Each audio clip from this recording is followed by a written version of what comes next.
നമസ്കാരം, news prime മലയാളത്തിലേക്ക് സ്വാഗതം. NDAക്ക് നിലവിലുള്ള 293 MP-മാരിൽ 16 പേരുടെ ഒഴിഞ്ഞുപോക്ക് ഉറപ്പാണ്.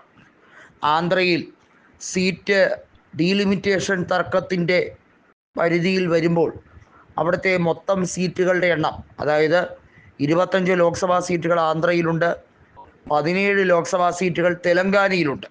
തെലങ്കാന മുഖ്യമന്ത്രി MK സ്റ്റാലിൻ വിളിച്ചു ചേർത്ത യോഗത്തിൽ പങ്കെടുത്തു. ചന്ദ്രബാബു നായിഡുവിന് വളരെയധികം സങ്കീർണമായ അവസ്ഥയാണ് ഇപ്പോൾ ഉള്ളത്.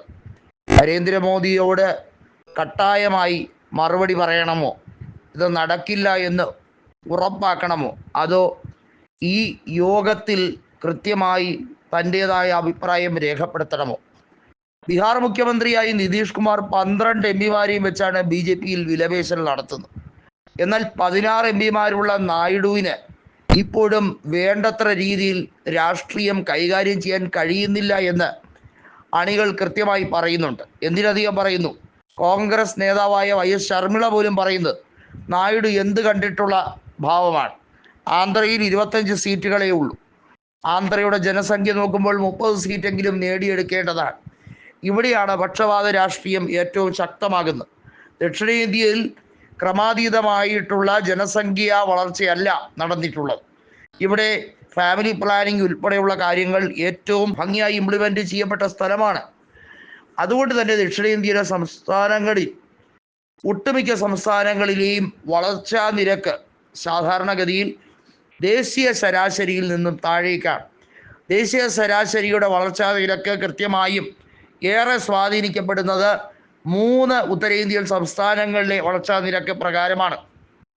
എന്നാൽ അവിടെയും BJP അവരുടെ കുശാഗ്ര ബുദ്ധി ഉപയോഗിക്കുകയാണ്. മമതാ ബാനർജിയുടെ ഭരണം അതിശക്തമായുള്ള പശ്ചിമ ബംഗാളിൽ സീറ്റുകൾ വർദ്ധിപ്പിക്കുന്നതിനെ കുറിച്ചുള്ള ശുപാർശയില്ല. കേന്ദ്രം ഏത് രീതിയിലാണ് ശുപാർശ നൽകിയതെന്നത് കൃത്യമായി പഠിക്കാതെ നായിഡു എന്തിന് ഈ വിഷയത്തിൽ മൗനം പാലിച്ചു എന്നുള്ളത് വലിയ ചർച്ചാ വിഷയമായിരുന്നു. ഒരു കേന്ദ്രമന്ത്രിയും ഒരു സഹമന്ത്രിയെയും കൊടുത്താൽ നായിഡു എല്ലാ രീതിയിലും അടിയറവ് വയ്ക്കുകയാണോ സ്വന്തം പാർട്ടിയെ? സംസ്ഥാനത്ത് ഭരണമുണ്ടല്ലോ. ദേശീയ തലത്തിൽ പിന്തുണ പിൻവലിച്ചാൽ സംസ്ഥാന ഭരണത്തിനൊന്നും സംഭവിക്കില്ലല്ലോ. മമതാ ബാനർജി കൃത്യമായ ഉപദേശം കൊടുത്തിരിക്കുകയാണ്.